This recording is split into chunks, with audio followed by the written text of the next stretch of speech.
Prueba de sonido. David, hable, por favor. Para los que están por allá en la casa, ¿me escuchan? Los que están virtual. Sí, se escucha súper.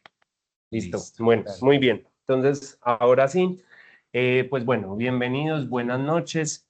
Una muy breve introducción, dado que veo personas nuevas pues en este espacio, decirles que estamos en Perspectivas, Casa para la Conversación.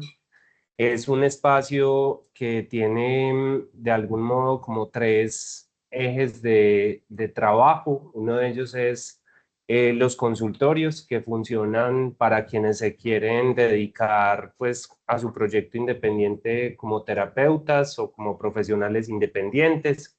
Tenemos también sí, pues espacios para la formación como este que hoy vamos a tener y que hemos tenido pues desde hace un tiempo, y para lo cual hay mucha apertura, de hecho casi que búsqueda de personas que quieran también utilizar este espacio para sus reuniones, sus grupos de lectura, sus seminarios, porque ese es como uno de los fundamentos que queremos tener acá, un espacio para una cercanía con el conocimiento horizontalizada, donde sea posible también construir conjuntamente desde experiencias y conocimientos de cada quien. Y el otro eje tiene que ver con la formación también artística, y todo eso en alianza con el Café La Estoa, en donde también ustedes pueden venir acá a compartir, a crear, como lo decía, sus actividades o inclusive trabajar, pues, si en algún momento requieren hacer algún tipo de coworking. Así que ustedes saben cómo se montan todas estas cosas, saben que detrás de eso hay mucha creatividad, riesgos, esfuerzos. Así que toda la ayuda en difusión que ustedes nos puedan hacer también para que este lugar se siga posicionando, pues será para nosotros pues también de gran ayuda. Hoy tenemos entonces la inauguración, la sesión inaugural del que será nuestro segundo curso de psicoanálisis para no todos, y que en esta ocasión pues quisimos darle lugar como a una serie de temas y de preguntas que yo creo que en algún punto quien se haya acercado al psicoanálisis se ha hecho, ¿cierto? Y si no, pues muy bueno que se haga esas preguntas. Y si en algún punto pues aparece otras preguntas, queremos es alojar justamente en este espacio la posibilidad de hacernos. Denominamos este curso ¿qué hace un psicoanalista cuando analiza? Y tal y como ha sido pues como nuestra manera de abordar este tipo de espacios, lo que queremos hoy es compartirles como algunas preguntas y a partir de eso también generar una conversación. Esa conversación que pueda, por acá, esa conversación que pueda entonces favorecer, como interpelar, como lo que sabemos hasta el momento, y que nos tienda de nuevo hacia otras preguntas y nuevas lecturas. Yo voy a, como ya nos conozco, yo voy a dar toda la información logística previa, porque yo sé que después nos vamos a entusiasmar y seguramente eso no habrá mucha chance de darla. Entonces, recuerden que estas sesiones van a ser cada 15 días, es decir, nosotros empezaríamos con este espacio, la primera clase, el 1 de septiembre, de nuevo a las 7:15. Recuerden que tenemos grupo de lectura el 25, es decir, el próximo martes, también a las 7:15, sobre el verano en que mi madre tuvo los ojos verdes. Brutal ese libro.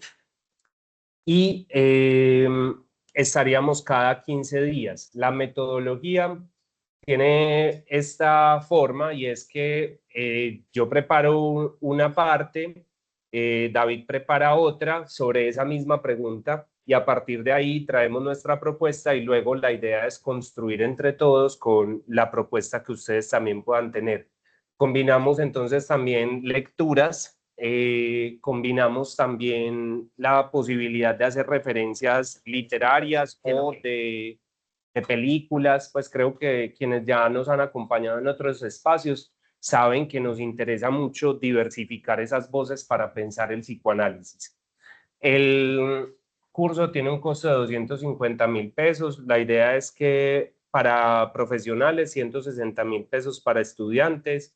Si en algún punto necesitan algún plazo, nos cuentan, pues que realmente no queremos tal como nos ha enseñado el psicoanálisis, pues que quien quiera hacer un proceso no lo pueda hacer por eso. Seguramente hay que asumir que eso tiene un costo, pero eso es algo que se puede conversar. Entonces, la idea es que ese pago se pueda hacer bien ese 1 de septiembre, antes de empezar el curso, para que nosotros también con la organización pues ya sepamos cómo maniobrar con quienes van a asistir de manera presencial y quienes de manera virtual. De forma virtual, chao, sería a través de Teams. No siento que se me escape nada así como logístico. Yo estaba pensando que eso es muy buen logístico. Bueno, Lo que vos digas, eso es. Y lo que Bueno. no dijimos ya no fue. Ya no fue. Listo, está bien. No, yo creo que no se me escapa nada. Si hay alguna duda, pues, bueno, quizás es como la parte, sí, de la inscripción.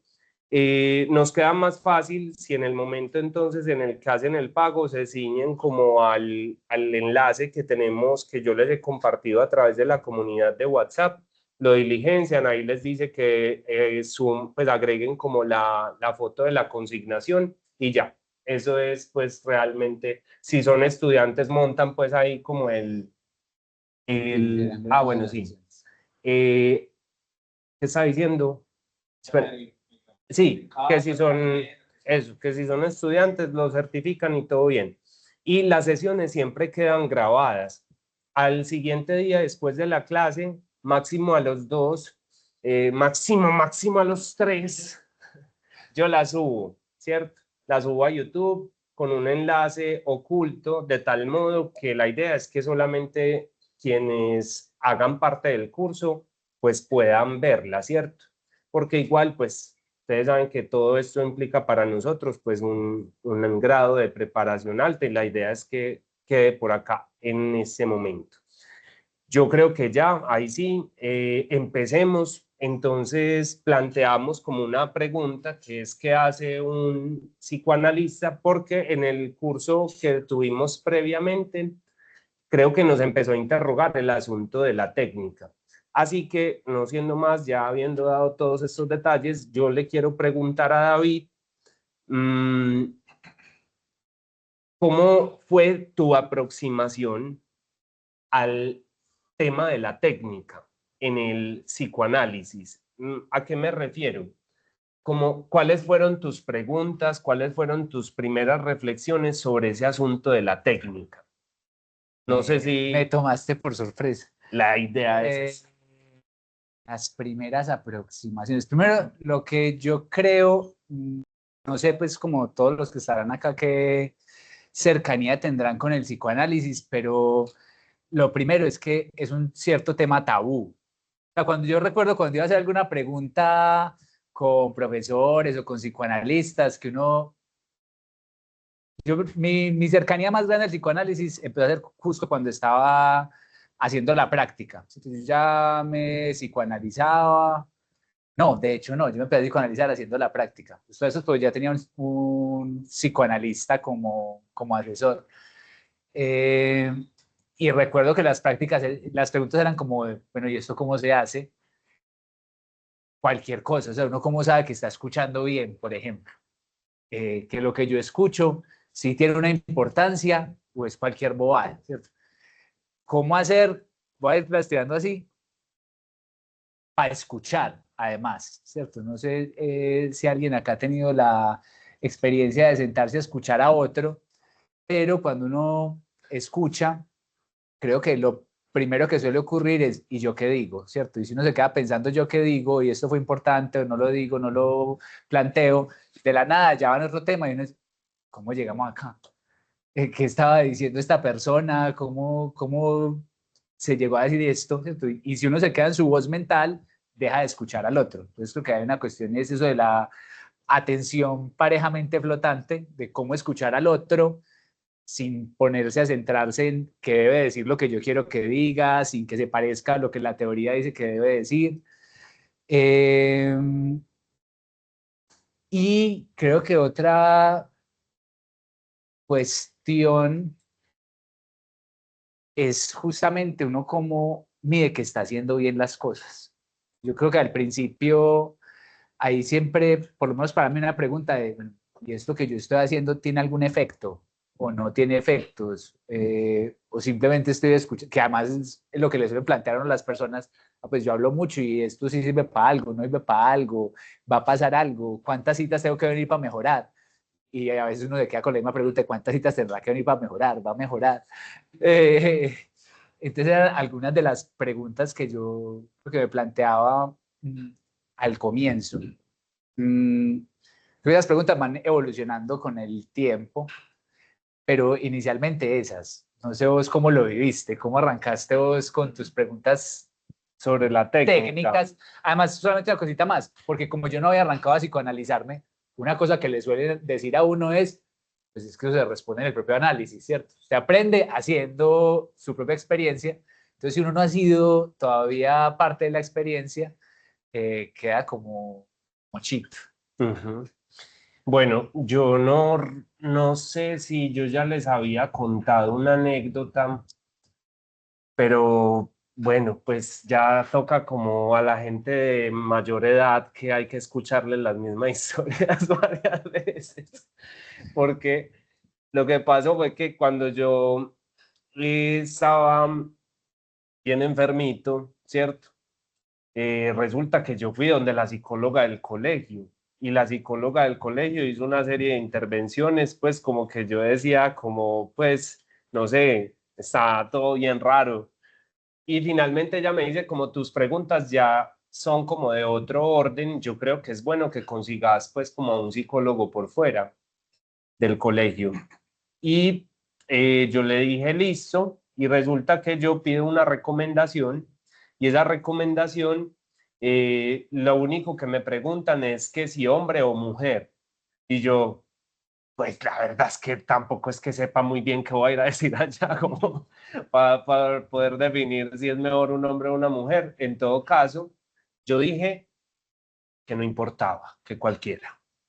Y finalmente entonces empiezo a ir y a la tercera sesión yo empiezo a hacer como una asimilación entre lo que yo estaba viendo en filosofía en décimo en el colegio, que era la mayéutica de Sócrates, y entonces yo se lo digo, yo ve, esto me parece a la mayéutica de Sócrates porque usted no me hace sino preguntas y yo como que voy llegando a las respuestas. Y eso fue como una cosa como que muy indignante para ella, porque finalmente ella llega y me dice, esto no es mayéutica, esto es psicoanálisis. Y ahí, y entonces, claro, mi pregunta fue como, ¿y qué es el psicoanálisis? Y a partir de ahí se lanzó como la tendencia investigativa que yo tenía un librito de estos, pues como que compilan biografías y ahí empiezo a leer pues como de la biografía de Freud y me entero como del psicoanálisis y del inconsciente y todo eso. Y creo que yo entro a psicología ya queriendo ser psicoanalista, ¿cierto? Ya conociendo y siendo, digamos, paciente, pero sin, digamos, una referencia muy clara de cómo llegar a hacerlo. ¿Con qué me topo yo? Con que voy a estos congresos y lo que encuentro es a personas hablando en un lenguaje supremamente abstracto, con una terminología muy específica en donde todos hacen así cada vez que se dice algo y yo era, pero a qué putas le están diciendo que sí porque yo no entiendo nada, ¿cierto? Y entonces las cosas siguen ahí avanzando en todo ese trayecto y llega un momento, sobre todo en la práctica, en donde yo me acerco a un profesor de la U que es psicoanalista y le pido el favor de que me haga recomendaciones sobre libros que tengan que ver con la técnica. Y entonces, como buen psicoanalista, él me pregunta, ¿y usted por qué quiere saber sobre la técnica? ¿Cierto? Y entonces yo le digo, porque yo siento que iba a un montón de lugares y a un montón de conferencias y demás, y yo solamente escucho cosas conceptuales, pero a mí en ningún momento se me está pudiendo transmitir algo de cómo se interviene como psicoanalista, qué pasa en el consultorio, cuáles son las maneras en las que de algún modo se puede hacer cierto corte o cierta palabra, cierta interpretación o cierto silencio. Entonces yo empiezo a darme cuenta de que con esa pregunta que él me devuelve y que finalmente nunca me da ninguna recomendación, es como, no, es que la técnica es derivada de los conceptos, es decir, usted no se puede aproximar a la técnica psicoanalítica sin antes aproximarse a los conceptos, porque como vos lo dijiste ahora, de algún modo se termina asociando que todo lo técnico pasa por la experiencia. Y ahí hay una cosa que a mí me parece interesante, como si la técnica no se tuviera que teorizar o no fuera igual de importante dedicarse al concepto de asociación libre, de cuando se dice libre, ¿qué es libre? Que es una de las preguntas que nos estamos haciendo, pero que finalmente es como que eso queda en el lado de como que hay un riesgo, yo lo interpreto así, hay un riesgo de que vos te aproximes al psicoanálisis por la vía de la técnica porque lo volvés pragmático cuando no interesa que sea pragmático desde cierta perspectiva, porque es como si hubiera una banalización del psicoanálisis en la medida en la que se plantea como solamente una técnica que se ejecuta. Entonces, bueno, a mí me quedó esa gran brecha formativa, porque claro, uno hace con el análisis y uno va y pues más allá de lo que está sintiendo uno y de lo que lo ocupa en su vida, si uno tiene la intención de ser psicoanalista, pues uno también se fija como ve, este corte ya entendí por qué se hace, ya entendí este silencio, ya entendí por qué en el momento en el que yo vengo hablando de ciertas cosas, ella no dice nada, pero cuando hablo de otras cosas, ahí sí interviene más. Entonces son como unos mensajes que muchas veces quedan como muy cifrados y que me parece que empezamos a ver ahí la complejidad de la formación en psicoanálisis, porque si nosotros, es como que la técnica tuviera un manto de silencio ahí, como que no nos atrevemos a decir explícitamente qué es lo que se hace. Y bueno, creo que ahí se nos van abriendo un montón de variables que yo no sé si tengan tanto que ver con lo que ocurre en el consultorio, sino más bien lo que ocurre en el momento de la transmisión. Como que hay una pregunta ahí muy tesa para mí del lado de la transmisión de la técnica. No sé, ahí vos cómo lo ves. A mí me gustó mucho que surgiera esta idea de este curso, que surgió un poco de lo que terminábamos hablando la vez anterior, porque en el último terminamos hablando un poco de ciertas preguntas alrededor del fin de análisis y cómo es eso de terminar, que es otra cosa que va generando unos mitos y que la gente, sea psicoanalista o no, se pregunta cuando va al consultorio, es como, ¿y esto cuándo acaba? ¿Cierto? ¿Esto hasta cuándo tengo que venir? Y van surgiendo ciertas cosas ahí. Y me parece importante más porque hay algo del atravesar la experiencia, como vos decías, y de llegar al final, que se va volviendo como, eso se entiende al final, ¿cierto? Usted sabe hacer cuando ya se ha analizado, entonces sabe ser psicoanalista, y eso convierte el psicoanálisis en una práctica iniciática, es decir, religiosa, ¿cierto? Si yo, para poder, todo prudente. si yo para poder entender cómo se hace algo, tengo que ir y vivir una experiencia que no es transmisible con palabras, que no me pueden decir cómo se hace, sino que cuando usted venga acá lo va a conocer, pues me están metiendo una religión que ni Amway se atrevió a tanto, ¿cierto? Pero que antes como unos misterios, ¿cierto? Que se revelan no por la vía de las palabras, sino por la vía de la vivencia. Y que yo no creo que el psicoanálisis sea eso, yo no creo que el psicoanálisis sea una religión, así sea una práctica que tiene ciertas cuestiones que atañen a la espiritualidad, pero no creo que el psicoanálisis sea una práctica religiosa. Entonces, pues me parece además muy importante que podamos hablar de qué es la técnica, cómo se hace, cuándo se acaba, por qué pasan ciertas cosas, y poder desmitificar algo que yo estoy muy en contra, vos me has escuchado, y es el argumento de el caso por caso. Porque además esa es la forma de no hablar de la técnica. Como que la técnica psicoanalítica no se puede hablar porque es caso por caso, uno por uno. Entonces cualquier respuesta a todo es hay que ver, hay que escuchar a la persona, hay que ver en este caso qué se hace. Lo cual a mí me parece primero que es muy mentiroso, ¿cierto? Yo no creo que uno de entrada atienda a personas caso por caso. Entonces yo cuando he hablado en otras partes, yo digo, uno no es que llegó uno y entonces me senté en el piso, ¿cierto? Llegó al otro y le metí una cachetada, ¿cierto? Llegó otro y le serví un guaro, ¿cierto? No es que yo trabaje con cada uno de manera diferente, radicalmente diferente. Yo con todos trabajo sobre una base y es que vamos a sentar y usted va a hablar. Entonces ya ahí caso por caso, así en casos puedan surgir cosas de esas, ¿cierto? En un caso pueda surgir que le di una palmada, que vos alguna vez has hablado de eso, o que le compartí algo, o algo surgió ahí, pero surge con base a que es una experiencia de significaciones. Y para poder significar nuestra vía, por lo general, más directa es la palabra. Habrá casos en que pueda haber dibujos, en que pueda haber compartir otras cosas distintas, pero más o menos giramos alrededor de una práctica de palabras y de significaciones. Y que con las significaciones es que empezamos a operar cosas. ¿Cuándo se hace un corte? Cuando pasó algo significativo, que tenemos que ver qué quiere decir significativo. ¿Cuándo se hace una interpretación? Cuando se capturó algo del orden de la significación. Y eso nos pone en que en general la clínica habla de cosas que se significan.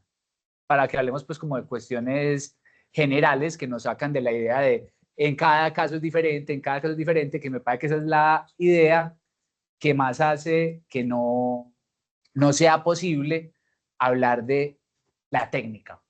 Okay. No sé vos qué pensás de eso, porque además vos estás en debate a veces conmigo con eso del caso por caso. No sé cómo lo ves. Les propongo esta analogía como ocurrencia de esta tarde pensando en este espacio. Creo que parte de lo complejo, pues como que pensaba en la fotografía, que me gusta mucho. Ya antes había traído esto, pero como que lo veo acá muy pertinente para lo que estamos hablando, con unos detalles que no se me habían ocurrido antes. Y es como, bueno, en la fotografía hay una serie de conceptos, eso es un campo supremamente amplio. Voy a decir algunos, ¿cierto? Exposición, velocidad de obturación, apertura, distancia focal, contrastes, balances de blanco, y si nos metemos en edición son miles de otros conceptos más, ¿cierto? ¿Qué pasa? Yo qué siento, como que en el psicoanálisis, con lo del caso por caso, también estoy de acuerdo como en lo que decís, de que a veces nos vemos entonces como abocados a pensar como que con cada caso hay que inventarse entonces el aparato para tomar la foto. Volver a invitar la cámara. Sí, hay que inventarse la cámara a cada vez que vamos a tomar una foto, ¿cierto? Cuando yo creo que Freud, de algún modo, lo que estuvo intentando siempre hacer fue cómo crear unas bases. Fíjense pues esa analogía, ustedes me dicen, yo la juzgo hermosa, pero ustedes me hacen control de estética, listo. Si les parece muy suave, pues igual lo acepto, pero a mí me parece hermoso. Es como, finalmente, Freud lo que plantea es cuáles son como los elementos que permiten construir la idea del aparato psíquico que compone esa cámara, pero sin que eso impida pensar que lo fotografiado y la manera en la que se fotografía es distinta para cada uno. Pero que si tomamos distintos casos, nos vamos a dar cuenta de que hay algo que insiste en cada uno de esos casos, y es, por ejemplo, una voz que constantemente está juzgando el actuar del sujeto. Y después de escuchar que esa voz insiste en muchos sujetos y que tiene este tipo de efectos y ese tipo de funciones, podemos decir, ponerle un nombre, le vamos a decir a eso super yo, ¿cierto? Entonces, este asunto de el caso por caso, lo complejo es que, por un lado, nos plantea la intención de recoger lo que sería propio de esa experiencia inédita de cada uno, pero sin dejar de tener una pretensión de organización de esas experiencias para poder crear una serie de categorías que las abarcan, ¿cierto? En ese sentido, si seguimos con el asunto de la analogía de la fotografía, lo que tenemos entonces es que poco a poco podemos ir descubriendo cómo está compuesta esa cámara. Acá tenemos este botón, acá tenemos este botón, y en el proceso del análisis, cuando nosotros hacemos ciertas alusiones o tocamos ciertos puntos de ese sistema, la cámara fotografía de una manera o de otra, ¿cierto? ¿Será que le pido a Esteban? No, eso se llama es que misofonía. Óigame, entonces lo que pasa es que finalmente es un juego. Ahora, con un juego entre lo singular y la categoría que pretende particularizar. Pero acá viene un punto muy importante. Cuando en el psicoanálisis se nos transmite, entonces este asunto de la técnica, creo que lo que estamos planteando es, aquí le vamos a hablar de exposición, de balance de blancos, de apertura, de velocidad, de todo eso le vamos a hablar, pero no le vamos a decir cómo se hace eso cuando a usted le llegue una persona que hable de sus fotografías, ni le vamos a decir a usted cómo puede operar con ese aparato que el otro ya trae ahí montado. Entonces, sobre esa técnica es donde yo creo que se recubre el silencio. Entonces, imagínense, háganse la imagen, a usted le entregan una cámara, usted se sabe un montón de conceptos, pero usted no sabe ni idea de cómo operar con eso, ni dónde queda tal cosa, ni si hunde ese botón eso a dónde va a ir a parar, ni si hace tal ajuste, porque estamos en la lógica del caso por caso. Y en la cámara no funciona así, porque la cámara tiene unos botones específicos para cada cosa, pero también tiene esta analogía, una parte muy hermosa, y es que a pesar de que el cuerpo de la cámara, bacana la alusión al cuerpo, tiene, sí, porque es que yo sé, Don Cuerpo. Don Cuerpo, bacana la luz, sí, la cámara, así le dicen, el cuerpo de la cámara, y tiene sus objetivos además, sus lentes, sus formas de mirar, sus alcances, ¿sí o qué? Entonces, si ustedes cogen esa cámara tiene unos botones y están ahí, le aparece WB. ¿Eso qué significa? White balance. ¿Eso qué significa? Balance de blancos. Con eso usted lo que calibra es la temperatura de la imagen. O la pone más fría o la pone más cálida. ¿Sí o qué? Pero las cámaras además tienen la posibilidad de que vos le cambies las configuraciones a esos botones. Entonces, cuando yo hundo white balance, si yo lo configuro así, pues ahí lo que me va a cambiar es el ISO. O lo que me va a cambiar es la posibilidad de enfocar lo que tengo a tantos metros de distancia. Entonces uno podría pensar en lo siguiente, y es como si cada paciente implicara entonces que hay un cuerpo de esa cámara que está configurado de una manera singular, de tal modo que ahí donde para algunos el white balance hace el balance de blancos, para otros se enfoca. Pero finalmente hay un punto que tiene que ver con ese cuerpo que se puede organizar en torno a un significado más particular, que eso es lo que yo creo que finalmente empieza a ser muy problemático, y que la manera en la que yo lo escuché alguna vez, se lo escuché decir a Juan Manuel Uribe, un psicoanalista de acá, es la ciencia de lo singular, que eso en sí es como una contradicción epistemológica, pero es muy interesante pensarlo, el psicoanálisis como una ciencia de lo singular. Es decir, abarca lo singular y repetible, pero además apunta a una categorización universal, no sé si tanto universal o por lo menos particular, que ahí la diferencia sería como que no termina llegando a esa pretensión de que ocurre en todos los lugares y demás, sino unas categorías que por lo menos para ese contexto histórico, para esa cultura, para ese espacio en donde se está desplegando, sí se pueden configurar unas categorías. Porque de lo contrario, podríamos quedarnos solamente en, entonces, cada cuerpo, todo de la nada. Y finalmente, pues el psicoanálisis no es eso, no nos han transmitido eso. No es como vos lo decías, genial todas esas imágenes que hiciste, porque finalmente no es como que con cada paciente entonces se construye algo diferente. Hay un modelo, hay un método que está previamente establecido. Y que es un modelo de significación. Porque a mí eso es lo que me parece que vuelve compleja la cuestión. Porque mientras hablabas de todo el ejemplo de la cámara, que como yo no entiendo nada de cámaras, entonces parecía que me estoy hablando de psicoanálisis.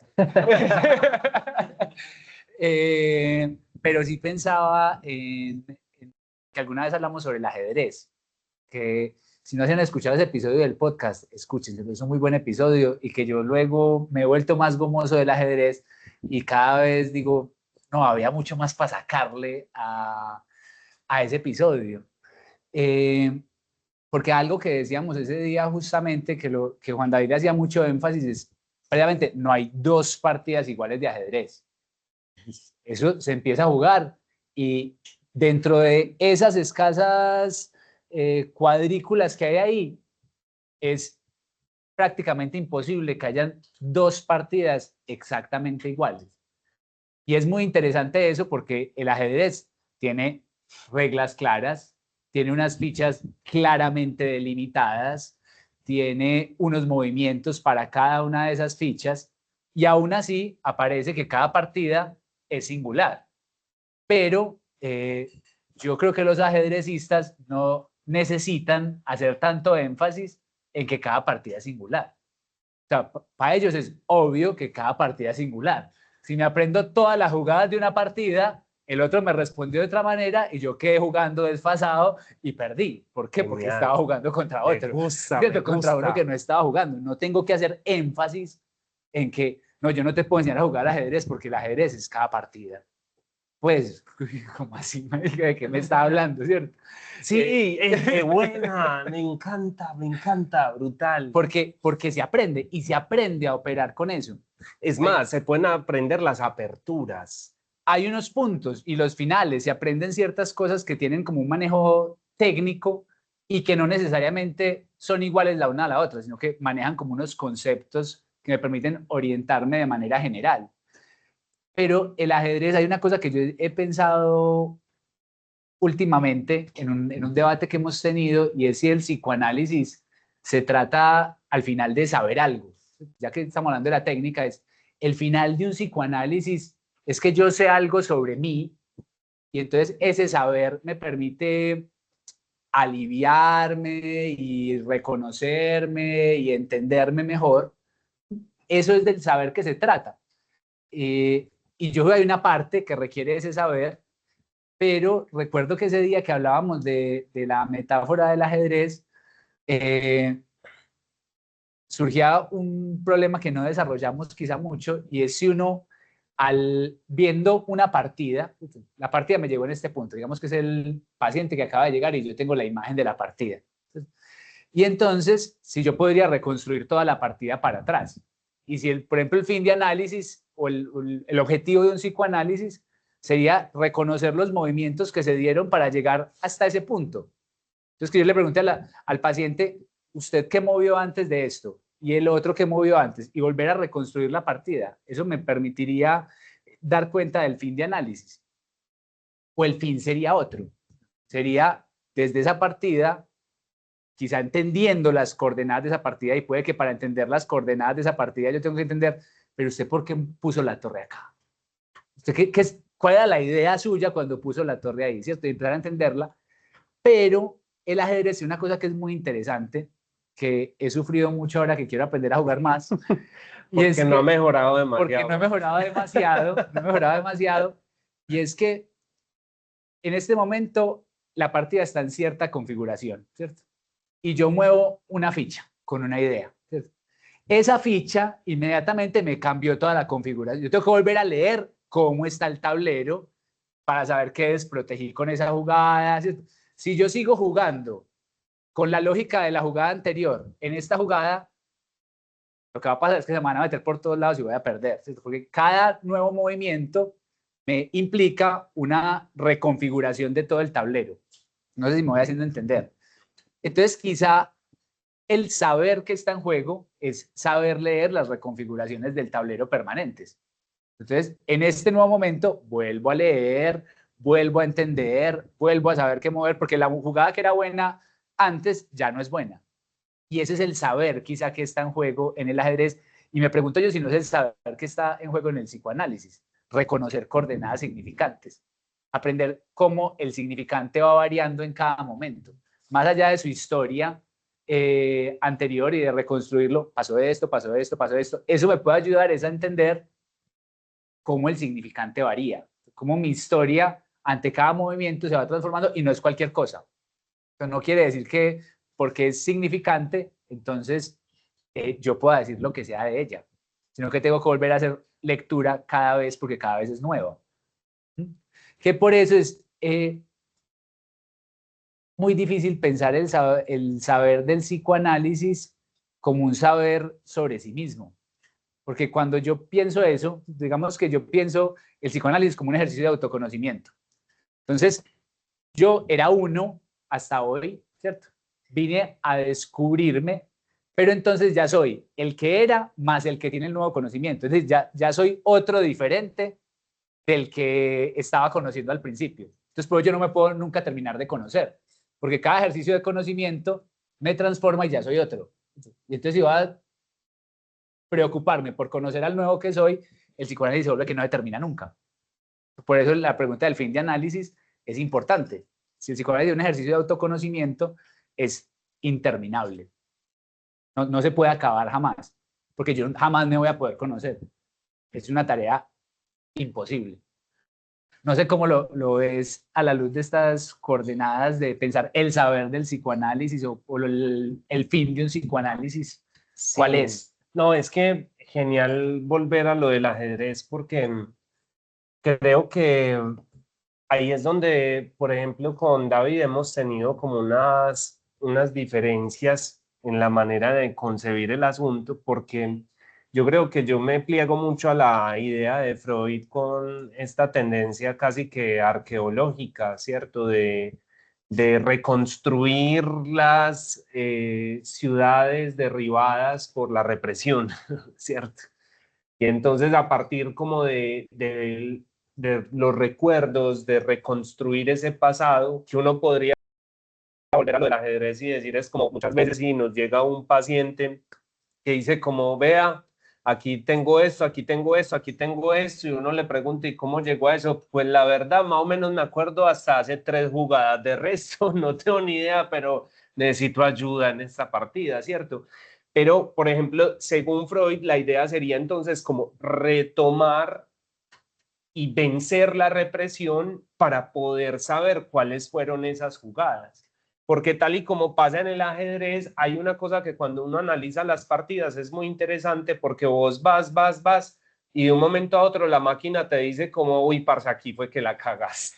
La verdad, No, madre, es como se que perdió vos todo. moviste ese peón una casilla en el momento que no era y vos tenías que mover el caballo, lo que sea, porque a partir de ahí ese momento fue decisivo en tu partida, en tu historia.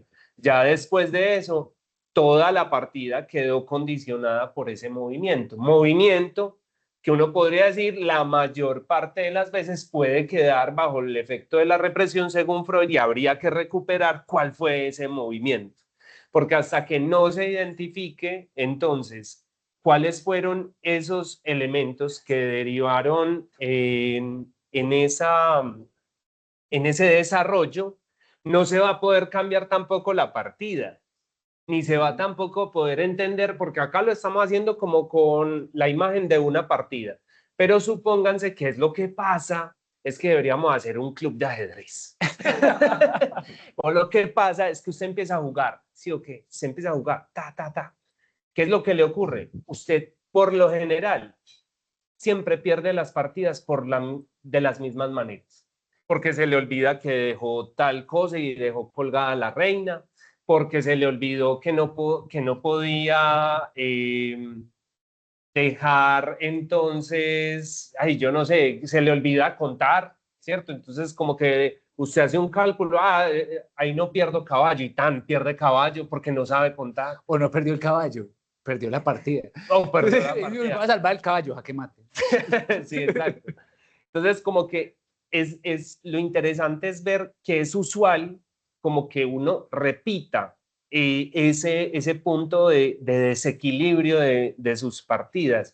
Y eso sería lo que al psicoanálisis desde esta perspectiva le interesaría, que el sujeto sepa. Acá está nuestro conflicto y la idea es como que lo vamos a seguir hablando, pues, para ver qué, porque yo lo que digo es, para el psicoanálisis es muy importante que ese sujeto sepa desde la conciencia, pues si no lo digo yo, creo que muchas veces Freud lo plantea, que diga luego que no es suficiente, bien, yo tampoco voy a decir que con eso es suficiente, pero creo que es una parte muy importante, como decir, hombre, sí, la verdad es que siempre termino acelerándome en ciertos momentos decisivos de mi vida y muevo las cosas a la guachipanga y finalmente termino perdiendo la partida. Va, ese conocimiento, entonces esa reconstrucción de ese saber, creo que es bien importante y no solamente dependería de una lectura o de empezar a saber a leer, sino que ese pasado también condiciona ya la partida que se puede jugar y por eso es importante, porque es que yo no es que simplemente deba aprender a leer, que no es simple realmente, no es simple, pero gracias. Sí. Pero no creo que se concentre en saber leer para saber jugar, sino que es importante hacer el recorrido sobre mi pasado de cómo juego yo, cómo he jugado y cómo me ha jugado también la vida, a mí, a favor o en contra, para luego poder sí saber cuál ha sido mi lectura de eso y qué he hecho con eso. Y posteriormente, esto es hermoso, por eso si no han escuchado el capítulo de verdad es muy lindo, es como finalmente yo no puedo pretender hacer una partida que con lo significante y las fichas que hay ya en juego hay que contar. ¿Sí me hago entender? Finalmente también eso es lo que yo entiendo como del psicoanálisis, que permite entonces pasar de la impotencia a la imposibilidad, porque puede llegar alguien diciendo, pero es que yo quiero tener la reina. Sí, muchacho, pero es que ya te la comieron. O sea, con ese significante, ya no se puede jugar con eso, ya no está, ya no hace parte de tu partida, pero ¿qué se puede hacer aún con la partida? De ahí que mi manera más reciente de poder describir lo que pienso sobre el psicoanálisis es que es un método que combina la tendencia entre el descubrimiento y la invención. Casi que pendularmente se mueven en eso. Hay sesiones para descubrir, hay sesiones para inventar. ¿Vos cómo entendés esa fórmula que acabaste de dar?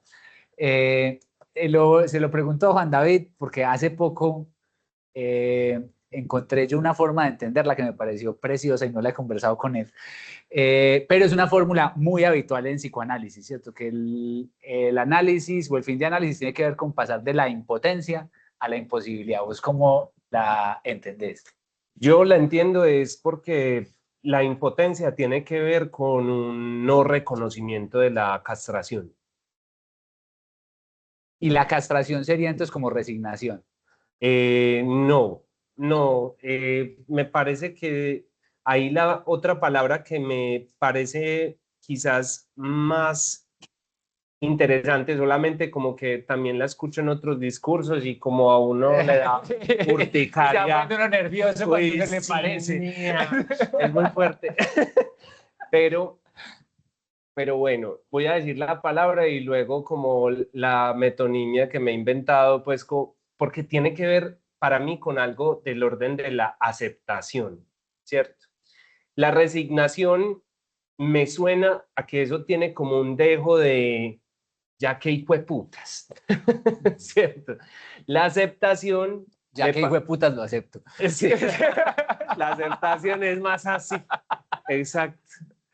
La aceptación me parece que implica como el reconocimiento, el acoger de una manera más radical lo que hay, pero sobre todo lo que no hay. Por eso creo que la impotencia se mueve en el lado como del deseo, del anhelo, del reproche al otro, porque no es lo que quisiera que fuera, porque no me da lo que yo quisiera que me dé, porque finalmente no se comporta de la manera, o igual, pero para uno, que es como la banda de Moebius, pues ahí veo esa imagen muy claramente, ¿cierto? Pues como que el reproche al otro finalmente, o a uno, es también como el reproche al otro, en fin. Pero eso no permite acoger el hecho como de que ante ciertas cuestiones de la vida no hay ese otro garante, no hay ese otro poseedor de ese saber, ni de una respuesta sobre qué hacer con esa partida, ¿cierto? Que creo que muchas veces quienes nos consultan llegan es como, dígame qué hago, pues como hay otros que, pues casi como, parce, te entrego esa partida, dígame usted, muévame la ficha y quieren. Sí, sí, como yo Piérdalo usted por mí. Sí, porque se supone que hay como ese saber de lo que debería hacerse en nosotros. Creo que ahí nos diferenciamos de otras terapéuticas que más allá de plantear como el rumbo hacia lo imposible, lo que pretenden es justamente convencer al otro de que sí es posible, es decir, que eso de lo que se sienten impotentes es porque han intentado mal. En el psicoanálisis creo que es otra la tendencia. ¿Cómo lo pensás vos? ¿Y qué fue lo que leíste? No fue que lo leí, fue que Bueno. se me ocurrió. Ok. Todo el asunto pasa porque yo estoy de acuerdo con vos que uno empieza a explorar esa fórmula y se encuentra con unas ideas que uno dice, pero esto yo siempre lo he criticado. Porque esto ya se me parece a otra cosa, ¿sí? Sí. Y que cuando uno va y lo escucha en círculos psicoanalíticos se repite mucho, y se repite mucho esa de confrontarse con la imposibilidad y lo real como imposible, hay toda una cantidad de cosas alrededor de eso, que para mí han resultado últimamente insatisfactorias, pues como que por lo general me ha movido ahí, pero leyendo matemáticas particularmente, como que eso me ha movido de esa idea. Y ya vamos a ver por qué las matemáticas. Porque estaba hablando en un grupo de estudio sobre topología. Vos llegaste a la figura de la banda de Moebius.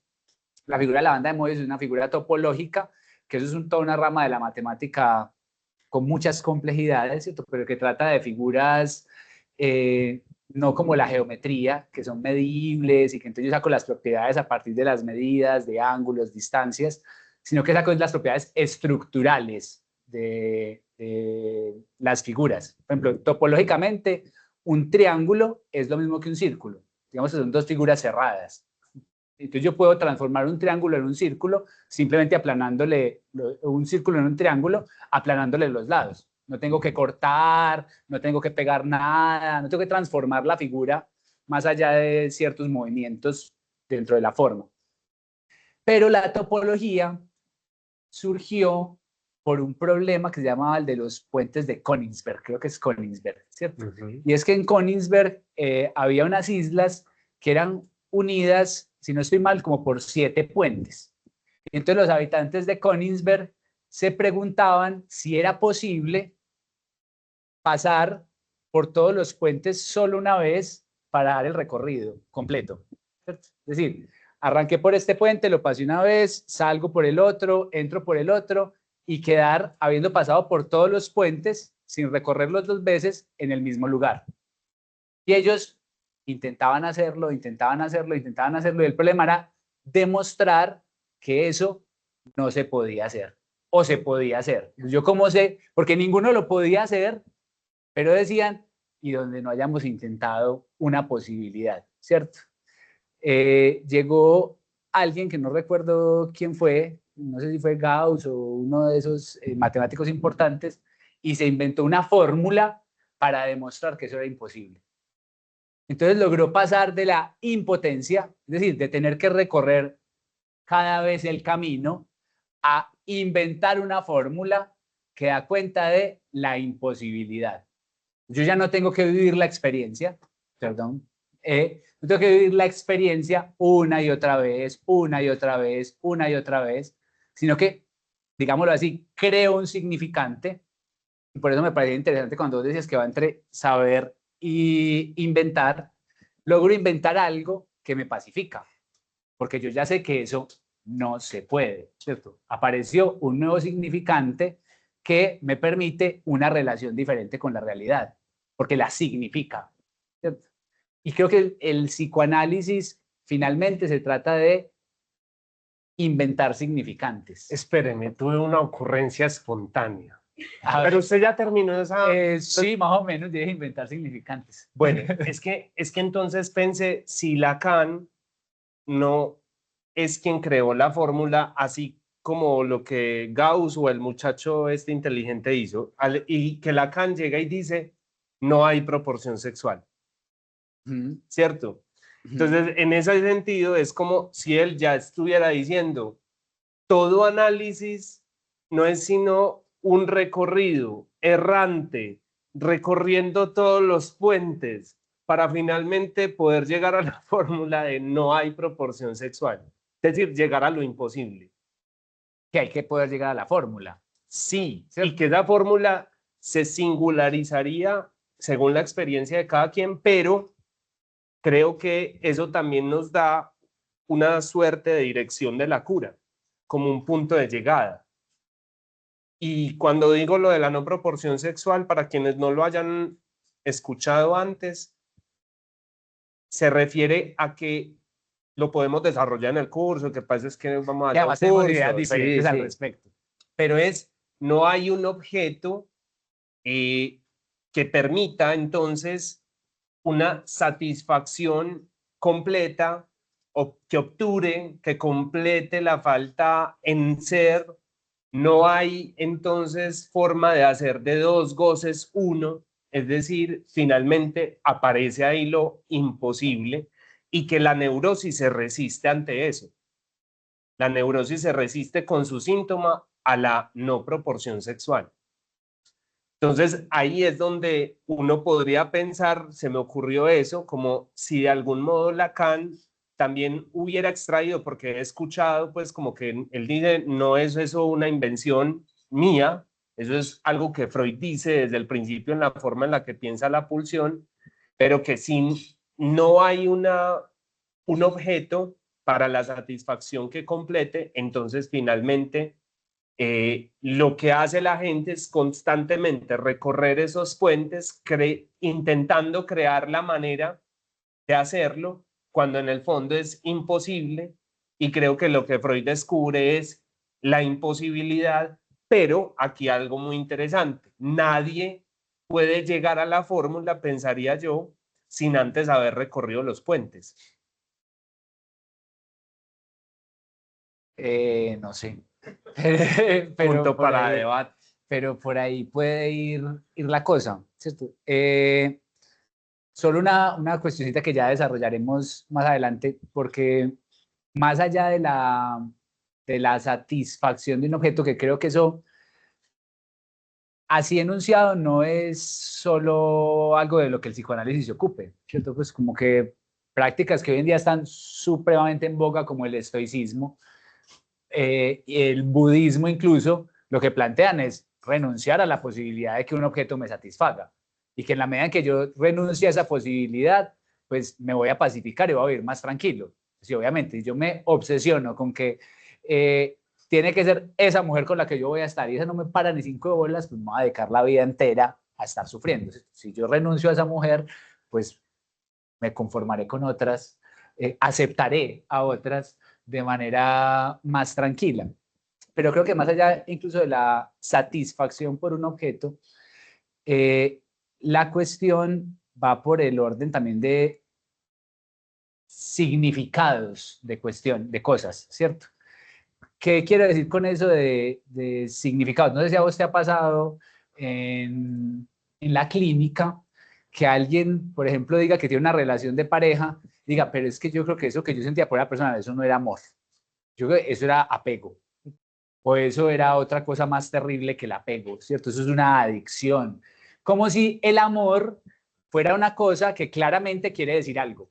Entonces yo digo, amor quiere decir todo lo que me han dicho que quiere decir amor. Y quizás yo puedo llevarlo a una significación más particular. Amor es como mi mamá me amaba, pero lo sigo asociando quizás a cosas buenas. Porque creemos que las palabras, como nos sirven supuestamente para comunicarnos, quieren decir una sola cosa. Tengo la idea de que cuando yo hablo, ustedes me están entendiendo porque las palabras ordenan el mundo. Porque cuando usamos una palabra, nos referimos todos a la misma cosa. Pero realmente creo que la experiencia del psicoanálisis lo que nos muestra es que no sabemos a qué se refiere alguien cuando habla de nada. Y ni siquiera en la misma persona. Sí, yo, esta persona hoy la estaba escuchando y me está hablando de amor y quizá eso, ese día quería decir mi mamá. Ese día estaba hablando del amor porque lo ensanchó con el significado de la mamá. A la siguiente cita puede que me esté hablando de amor desde otras coordenadas que a lo mejor querían decir mi hermano. Y yo no sé de qué está hablando cuando me habla de amor. La misma palabra no significa una sola cosa. Entonces, como que eso es lo que hacemos en el diccionario de poner palabra igual a un significado, es decir, esto proporciona esto, ¿cierto? Y se utiliza sexual en lógica, la palabra que se utiliza es cópula, que realmente es lo mismo que sexual, ¿cierto? Pues como que si uno lo utiliza por sinónimo, cópula o por significado, una cópula es una relación sexual. Y es un juego de palabras que parece que Lacan hace. Cuando va a decir no hay relación sexual o no hay proporción sexual, es decir, no hay cópula, no hay relación entre un significante y un significado. Eso nunca va a pegar en la misma persona. O sea, cuando usted me hable de amor, usted no sabe de qué está hablando. No hay una relación fija. Esa relación es mutable. Entonces, cuando usted me habla de amor, lo que yo como psicoanalista le voy a decir, ¿usted de qué me está hablando? Y a la siguiente cita me habla de amor y yo le voy a decir, ¿de qué me está hablando? De lo que estaba hablando la semana pasada. No, usted no está hablando de eso, está hablando de otra cosa. No sabemos de qué está hablando. Y creo que eso es el inconsciente, finalmente.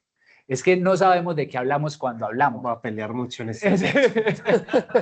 Y entonces, creo que un poco el fin de análisis es saberme mover entre que yo me desconozco, en que yo no sé cuáles son mis significaciones. Y un día mi felicidad es esta mujer y al otro es la mujer con la que terminé hace 3 años y al otro es un perro y al otro es el trabajo, ¿cierto? Y eso va variando porque la palabra yo no sé qué significa. Y creo que esa es la no proporción sexual. Más allá de la satisfacción de un objeto, no hay una definición que satisfaga a la palabra. Okay. No, ese yo creo que va a ser un tema pues que tendremos que debatir mucho pues porque sí, obviamente me sigo preguntando ahí es como las marcas del goce, de ese goce que quedan más allá, digamos, como de, bueno, dentro de la palabra amor, yo he tenido experiencias que me han marcado, que inciden de una manera distinta a otras, entonces no es tan lábil el asunto, sino que hay ciertas fijaciones libidinales y significantes, pues, pero que marcan el cuerpo. Pero bueno, hoy no. Pero estoy de acuerdo, pero entonces el asunto es dónde la palabra se detuvo. Sí. Si la palabra en sí misma no quiere decir nada, ¿por qué para mí me implica volver siempre al mismo camino? Y el ejercicio analítico diría, pues usted porque si puede significar cualquier cosa, se empeña en que signifique la misma cosa que lo pone a llorar, ¿cierto? Qué falta de creatividad. Claro, pero tanto para sufrir y usted siempre por la misma. Ahí está recorriendo constantemente esos puentes, ¿cierto? Pero pasa por unos puentes específicos porque hay algo de su experiencia que también hace que pase por ese puente. Y después de que pasó por uno, quizás eso le implica no poder pasar por otro. ¿Cierto? O no recorrerlo por otra vía. Ya después de que eso significa esto, ya no puede querer decir ciertas otras cosas, Okay. pero otras sí. Bueno, por eso decidimos hacer 4 clases. Una que se llama ¿Cuándo una asociación es libre? ¿Qué dice el silencio del analista? Y espero perciban el equívoco tan bello que tiene la pregunta, porque nos dimos cuenta cuando lo formulamos y nos gustó pues sí, la ambigüedad que se produce en el del analista. Es decir, ¿qué dice el silencio del analista? Ya lo captaron, ¿cierto? Como esa ambigüedad me parece que le podemos sacar mucho provecho. ¿Qué hace a una interpretación verdadera? Que yo creo que va a ser también una clase muy importante, porque otra de las grandes preguntas que yo me hacía era como, listo, quienes atienden, ustedes no han tenido la experiencia de que cuando el paciente llega a conclusiones cercanas a lo que usted ha leído en la teoría, usted lo siente más verdadero. Y que cuando... O corta la sesión. Sí. Eso se parece a la teoría, dejemos ahí por ahí. Sí, sí, sí. Es como, deseo a mi madre, dejemos así por hoy. Y todos se van contentos porque sienten que llegaron a una verdad. Y no han sentido como que si hay algo de lo que dice el paciente que no compagina con la teoría, entonces es que le falta trabajo para poder llegar a la verdad. Porque todavía no la ha conquistado, porque la verdad es lo que ya la teoría ha planteado. Bueno, entonces, cuando nos preguntamos este asunto de qué hace a una interpretación verdadera, sin duda ahí tenemos que integrar también otro problema, y es quién interpreta. Si el analista, si el analizante o el dispositivo, ¿cierto? Si el mismo dispositivo también va a crear como las interpretaciones posibles, si la transferencia va a determinar las interpretaciones posibles que se pueden hacer en un caso. Y uno que yo no sé si saben que nosotros cuando empezamos, como en el 4º capítulo a hacer el podcast, llegamos y hicimos uno del fin de análisis, y ese capítulo se perdió. Como que nunca nadie supo en qué celular quedó, como que lo pasamos en una USB, pero eso nunca pasó, y finalmente, y nos habíamos dedicado a pensar en el asunto, y desde entonces no hemos querido grabarlo. Un capítulo tabú. Sí. Pero decidimos, porque creo que es un tema que también es muy apasionante, y es que se finaliza entonces en un análisis. Pregunta pues de muchos analizantes, porque claro, cuando Freud llega y él utiliza la analogía del ajedrez. Él dice, pues como que un análisis es como una partida de ajedrez, uno sabe cómo empieza, pero no cómo termina. Y en el momento en el que no se sabe cómo termina, uno no sabe tampoco si le van a dar mate a la jugada 5 jaque pastor, o la van a dar por allá en la jugada 68 porque resistió a todo dar, ¿cierto? No se sabe. Entonces eso también es una pregunta como muy frecuente de muchos pacientes, o inclusive dicen, pues es que si es por esto yo me voy a quedar aquí toda la vida, y pues a mí tampoco es que se me antoje analizarme toda la vida. Entonces, ¿qué es lo que se finaliza en un análisis? Me parece muy importante también como pensar cuáles son esas coordenadas que nos pueden orientar, qué pensó Freud, qué pensó Lacan, frente a cómo se termina también un análisis. Y por último, pues un conversatorio que tiene como el principal objetivo, pues, hacer un cierre del espacio. Por lo general se hace con altura, con vino, con aguardiente, cerveza. Ya no, pero va como de la mano de conversar un poco del efecto que tuvo pues las reflexiones que hicimos, y ahí de algún modo como que nuestro lugar ya no pasa a ser tanto de presentación, sino como de simular la conversación para ver el efecto.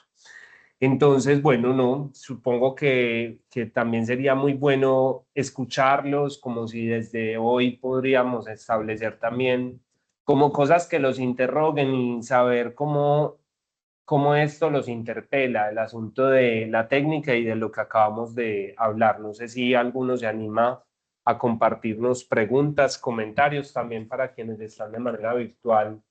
Estamos acá atentos a ello.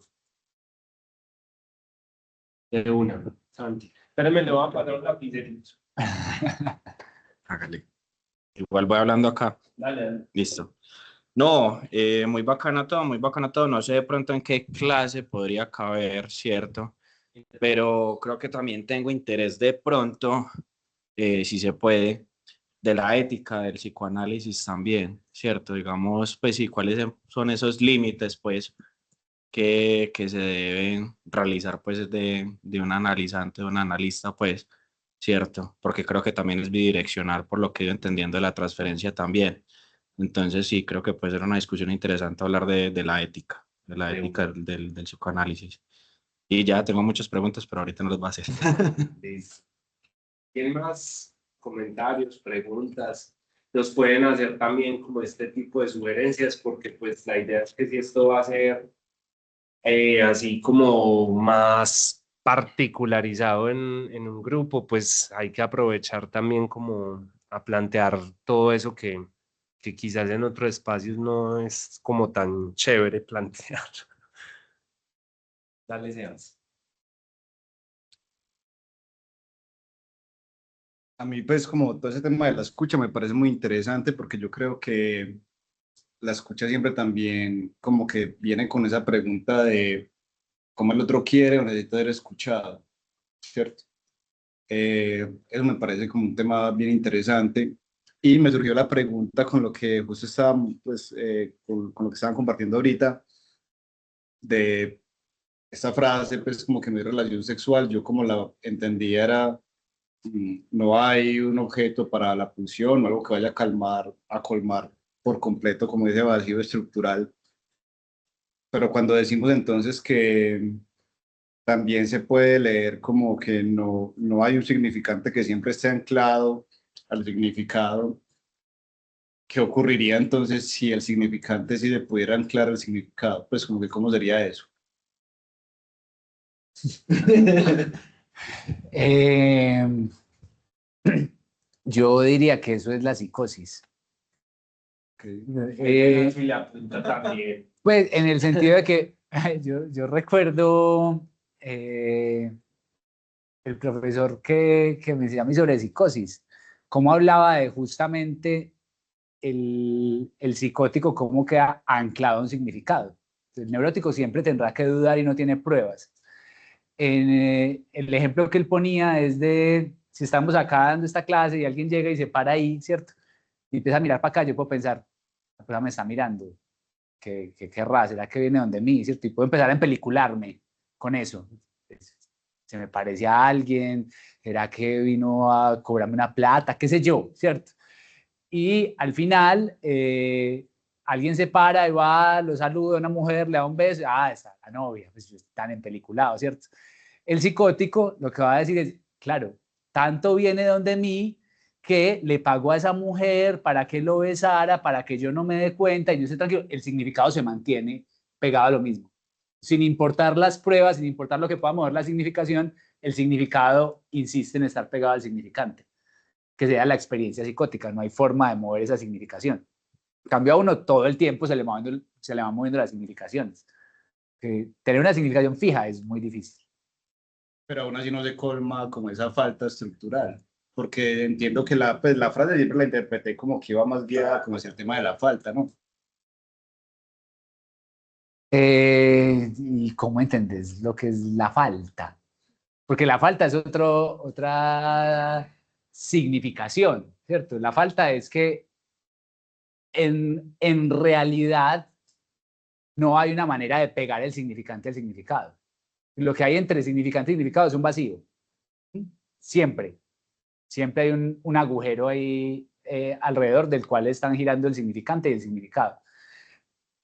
Y eso genera que yo no pueda tener ninguna certeza. Yo no puedo decir, esto es así, esta es la significación, esto quiere decir esto.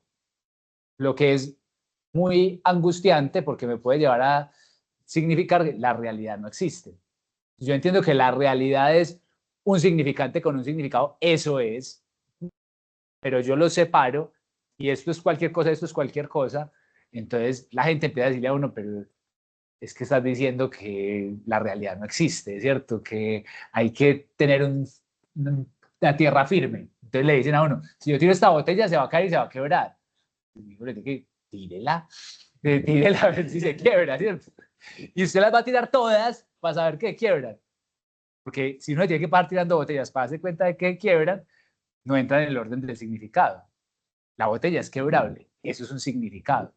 Tengo pruebas de que quiebran, yo no las puedo tirar todas. Bueno, pero es interesante porque es como si estuvieras planteando que la psicosis con su delirio hace consistir la no proporción sexual, como que se inventa una forma de resolver la no proporción sexual Sí, por la vía delirante. Pero por eso además se dice que el psicosis se le empuja a la mujer, a hacer existir la mujer. Para, si hay la mujer, hay el hombre y hay relación sexual. Entonces, en ese sentido es que entiendo yo esa frase. Genial. Esperen que por Qué acá... pena que estamos hablando en la canes. Espérenme que por acá José dijo algo. ¿Y qué pasa cuando en esa partida de ajedrez el lenguaje, viéndolo como las reglas del juego, es el que nos delimita a tomar o no ciertas decisiones dentro de la partida? El lenguaje pasado de historia me determina a cierto final predecible. Brutal, me parece muy bacano eso, porque yo pensaría, José, que sí, que evidentemente a eso me refería con la cuestión del paso a la imposibilidad, porque habría de algún modo un reconocimiento de esos significantes y no otros que hacen parte de la partida. Es decir, que de entrada hay una delimitación por parte del otro o de lo otro a la partida posible que yo puedo desarrollar. Y yo no puedo pretender una vida familiar, una vida con mi cuerpo distinta a la que fue condicionada por los significantes que lo acompañaron. Pues ni tampoco puedo desdecir lo que me vino del otro lado, del lado del otro. Es como, pues mi mamá sí, mi mamá me dijo eso y que hijo de puta rayón, y hay que hacer con eso. Y eso fue una movida en la partida con la que sí o sí yo tendré que contar. Por eso ahí lo que yo planteo es como, bueno, muchas veces ni siquiera podemos capturar cuáles fueron esas movidas que determinan y de algún modo hay que descubrirlas para luego poder inventar quizás una partida diferente. Pero me parece muy bacano de esa analogía, es como la determinación previa, es decir, que de algún modo eso nos limita la forma de concebir el asunto de la libertad, porque esas palabras sí o sí condicionan algo. Ahora, que necesariamente uno tenga que hacerse una vida específica por esas palabras es lo que el psicoanálisis intenta movilizar a través como de que, bueno, quizás la experiencia determinó como, parce, no, ya después de esto, yo ya me voy a pensar de este modo y yo ya no me puedo mover distinto. Uno lo escucha, pues pongamos esto como más terrenal. Es como, no, es que yo soy muy tímido. A los tímidos les gusta mucho decir que es que ellos son tímidos. Es cierto. Es como, no es que a mí no me da para ser extrovertido. Y siempre que ustedes hablan con un tímido, les va a decir, no, es que yo soy así. Es decir, es una significación que está cerrada. Y, por ejemplo, cuando he tenido chance de hablar con tímidos, es como, cuénteme la historia de su timidez, pues cuénteme de su relación con el otro. A mí no me interesa que, es que mi personalidad es eso, porque eso obtura, cierra. Y el psicoanálisis lo que hace es tratar como de apuntar a que se pongan más significantes, porque, y que se da cuenta uno muchas veces, que eso no tiene que ver necesariamente con genética. A veces, muchas veces tiene que ver con genética, pero o herencias de orden simbólico, identificaciones, o a veces puede tener que ver con defensas, o a veces puede tener que ver con respuestas específicas a un momento que se vivió en la vida y entonces se generaliza para otros escenarios de la vida y a otras personas y ni siquiera se particulariza el momento que se está viviendo, sino como que me pasó esto y a partir de momento toda la partida la voy a jugar con ese mismo mecanismo. Entonces el psicoanálisis lo que plantea es como ese movimiento posible, pero sin, digo yo, sin perder de vista lo determinante que fueron esas palabras. Dale. Y yo diría una cosa, sin que el final sea predecible. O sea, creo que el problema de llevarlo a la conciencia es que me lleva a la posibilidad de creer que yo me autodetermino. Y eso es lo que me da la sensación de predictibilidad. O sea, que yo puedo definir, bueno, ya sé esto, ya entiendo esto, ya comprendo esto, entonces yo puedo tener una vida autodeterminada en la que yo sé para dónde voy, yo puedo tomar decisiones, yo soy un sujeto responsable, porque el inconsciente es que hay cosas de las que yo no sé para dónde van, yo no me determino, yo no soy responsable y que sin embargo, ¿qué voy a hacer con ellas? ¿Cómo voy a ser responsable de mi responsabilidad? De algún modo. ¿Ustedes alguna vez se sintieron estancados en su proceso de análisis? Para que la vean. Como en el propio. Sí, en el propio proceso, pues porque no sé si en algún momento se han atrevido como a abordar esa parte de pensar y si les ha pasado, como uno se pregunta hasta qué punto es uno o en qué medida se trata de uno como analizante que no se puede mover de ese punto que está interrogando, de su repetición, ya sea porque no ha tenido esa comprensión suficiente o hasta qué punto también le concierne al psicoanalista en su quehacer, ya sea porque hay silencios muy prolongados o porque esas interpelaciones del psicoanalista sean menos frecuentes. Entonces, no sé si se han detenido a pensar en eso, como en cuál es la injerencia del psicoanalista ahí, cuando el analizante tiene esa sensación de estancamiento.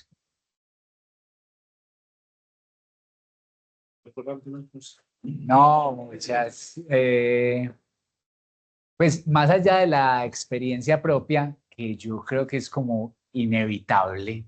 O sea, yo no sé si hay forma de que un psicoanálisis pase por un no sentirse estancado.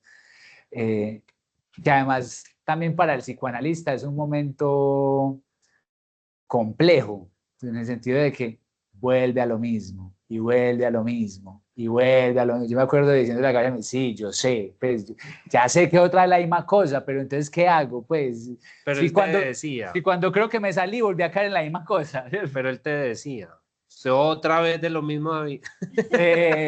No necesariamente así, pero había una cierta formulita que entonces decía, tal cosa. Sí, hombre, sí, ya sé, ya entendí. Y lo difícil es cómo construir algo nuevo, porque vuelve e insiste esa significación. Yo creo que, voy a decir una cosa acá Inédita. osada, no Osada. inédita, pero, o sea, yo creo que eso depende absolutamente del psicoanalista más que de la persona.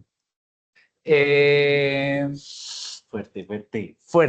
Fuerte, en el sentido de que pues hay un punto librado a la contingencia, cuando se van significando cosas, donde voy a tratar de hacer un corte para buscar que la significación cambie, que esto pueda alterarse, pueda transformarse en algo diferente. Y a veces puede que las ocasiones vayan pasando y simplemente a uno no se le ocurrió, o le ocurrió después. Este momento era para hacer esto. Y si uno lo hace después, ya no funcionó. Ya hay que esperar la siguiente ocasión que la significación permita eso. Pero si uno lo deja pasar, o puede que la persona pues, lo ponga, pero es que es como en cualquier situación. Uno, cualquier situación de la vida puede que le llegue a reevaluar toda su existencia, o que le dé un nuevo sentido a la vida, o que permita cambiar de significaciones. Pero creo que del psicoanalista es la particularidad de cómo se maniobra ante eso. Lo cual no quiere decir que él lo pueda producir a voluntad y que sea por mal psicoanalista. A veces es que no aparece, ¿cierto? Y uno mire y no se da, ¿cierto? Es responsabilidad del psicoanalista en tanto que él tendrá que estar atento y no se da. Y eso no es culpa del paciente. hablando, asociando, y no para nada la inercia de la asociación. Pero sí, por ejemplo, a veces puede que pase algo diferente. Y si el psicoanalista no lo puntúa, como uno juega un lugar en la transferencia, puede que eso simplemente vuelva a caer en lo mismo. O si uno lo puntúa efectivamente, o puede haber cualquier pendejada y si se logró hacer un impacto, que creo que es un caso más o menos famoso de Lacan, de una mujer que hablaba de la Gestapo. La vez pasada lo conversamos pues, al final del curso anterior, y es como ella había tenido experiencias en campos de concentración y con los nazis, y hablaba de Gestapo, y Gestapo en francés resuena a gesto en la piel, y entonces ella hablaba de que a tal hora siempre entraba la Gestapo y le daban ataques de pánico, y Lacan le toca la mejilla y le dice Gestapo, ¿cierto? Como gesto en la piel. Y miren que uno podría creer que eso es porque tocó el cuerpo y entonces porque la tocó, entonces uno tiene que estar manoseando a los pacientes. Y no es eso, ¿cierto? Es que capturó una significación y la próxima vez seguro que esa mujer se vaya a angustiar por la Gestapo, va a pensar, ese Lacan, no es que ya ni pataque de pánico me da. Entonces, ¿cómo se le ocurrió? Porque logra introducir otra significación que no es que corra a la anterior del todo, pero como que se suma. Y en ese sumarse resta angustia, resta certeza, resta densidad significativa. Pero entonces ahí muy teso porque finalmente yo creo que estamos es también pensando como cuál será la estrategia que hay detrás de, por ejemplo, aun cuando uno escucha esa repetición, sostener ese silencio. Por eso vamos a pensar el silencio en el psicoanálisis, porque para él es una clase dedicada al silencio, me parece muy hermoso, pero porque sabemos que también detrás como de la forma en la que se piensa los psicoanalistas es que son muy callados. ¿Ustedes se vieron Envidiosa? Bueno, en Envidiosa a los lacanianos les fue re mal, weón. Porque finalmente terminó siendo como una cosa como de, pues, no te digo nada, te demos así por hoy y para la próxima sesión tenés que pagar más. Entonces, como que se terminó pintando de nuevo la imagen del psicoanálisis como alguien silencioso que no interviene y que solamente quiere plata y quiere terminar rápido las sesiones para poder atender más pacientes. Pero creo que ese fue el sentido de que abriéramos un espacio para hablar del silencio. Y hay que pensarlo a nivel como de estrategia, de cuál es la intención de eso. Y sobre todo, vamos a explorar algo que a mí me parece muy interesante y es si se puede terminar análisis sin el silencio del analista. Eso a mí me parece crucial, es decir, ¿cuál es el papel del silencio del analista en el final de análisis? Sí, sí se podría si el analista fuera muy hablador. En fin, creo que ahí no sé si hay alguna otra pregunta o intervención. Ya la gente está abandonando el chat. Sí, Nos están varios. diciendo que ya Que todo bien. es hora. Entonces, nada, la clase queda grabada por si la quieren ver quienes se conectaron más tarde o otras personas, pues también va a quedar en la página del podcast por si la quieren compartir con alguien a quien pueda interesarle el curso. Vamos a hacer un cambio en el nombre del curso, del grupo en la comunidad que tenemos. Voy a dejar a quienes están ahí, si hay alguno que no vaya a participar, me cuenta, quienes vayan sumándose pues al grupo, yo los voy agregando o les comparto pues un enlace. Y pues para que estén pendientes, vamos a dar espacio más o menos hasta el viernes para recomendarles un texto y que tengamos ya la primera clase en donde podamos combinar también la presentación de David y mía con una conversación sobre esa referencia bibliográfica. Y pues nada, voy a hacer de una vez el cierre, agradecerles obviamente mucho que hayan venido, que se hayan conectado, ojalá se vayan con ideas, con preguntas. Creo que si se dan cuenta, esto tiene como una característica que nos inspira y es como seguir asombrándonos pues con con nuestras ideas, con nuestras lecturas, con nuestras ocurrencias, y que la idea es que eso justamente sea algo compartido también con sus lecturas y sus experiencias. Así que bueno, ojalá nos veamos dentro de 15 días. Cualquier duda logística me cuentan o le escriben a David, mejor a mí porque él contesta cada 2 o 3 días. Entonces ya con eso... Sí, contesta. Sí, sí es que contesta.